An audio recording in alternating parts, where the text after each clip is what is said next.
Hello students of class 11, I hope you people are staying safe and staying home. So today, like I said yesterday, I have come up with a new topic on motion in a straight line, that is speed and velocity.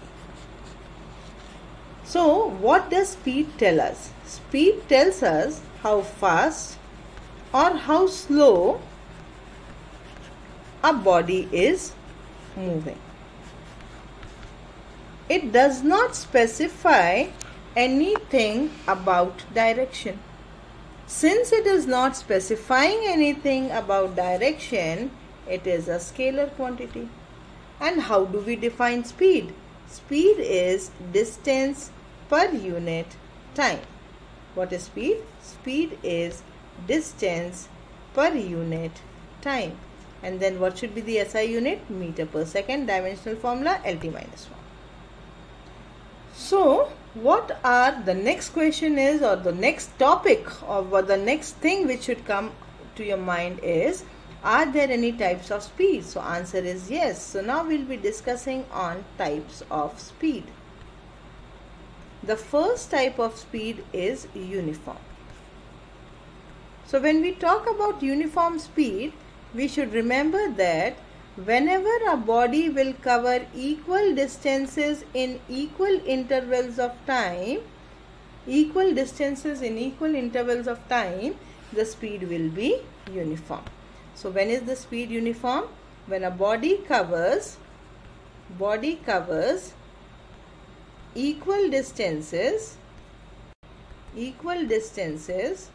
in equal intervals of time.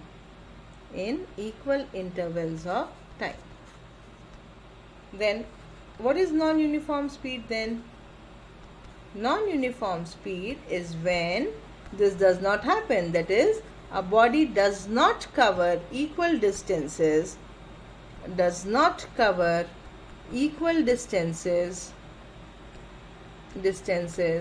in equal intervals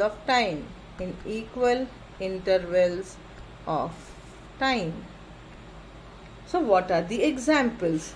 For example, a car is moving on a highway and a car is moving on a crowded place. So here the car can maintain a constant speed of say 20 km per hour. My God, very slow, 40 km per hour. But here, every time whenever the traffic will be more, the speed will be less, and whenever the traffic will be less, the speed will be more. So this is non-uniform and this is uniform. The other type of speed is average speed. And what is average speed? It is a ratio. Ratio of what? Total distance travelled to total time taken. Total distance travelled to total time taken. So now if I have a body which is moving from A to B and it covers different distances in different intervals of time, then V average should be equal to S1 plus S2 upon T1 plus T2 and so on. Now, if a body covers different distances in different velocities, with different velocities, then what should be the average speed? Total distance will be S1 plus S2 and so on.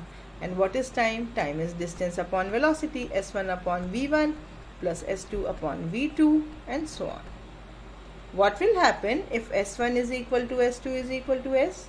Then V average should be equal to 2S upon S by V1 plus S by V2.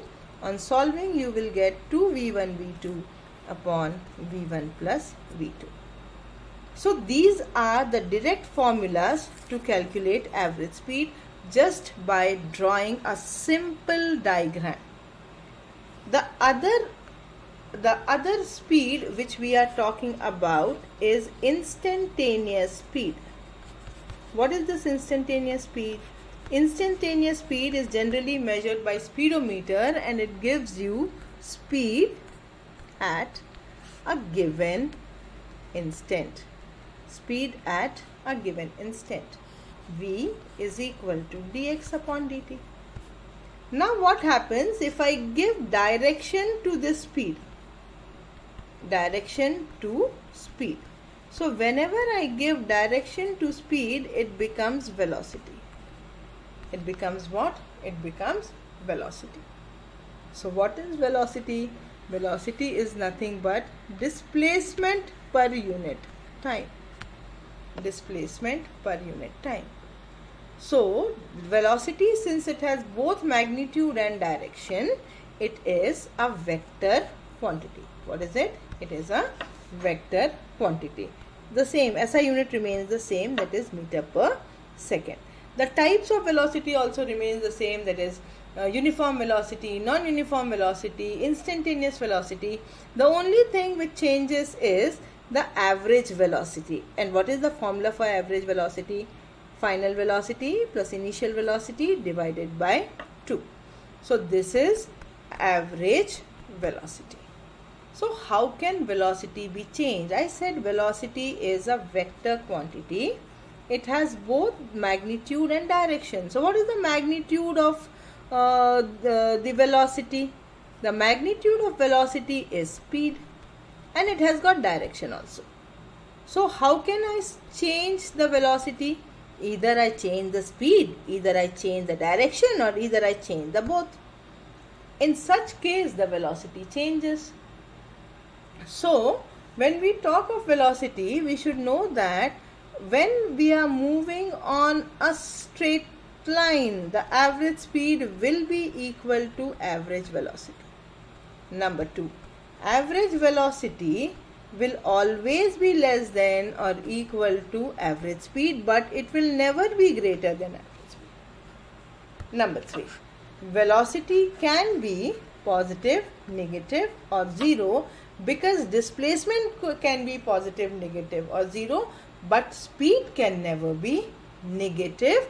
Speed can never be 0. If a body is moving some distance, that means it has a speed, how small the speed may be.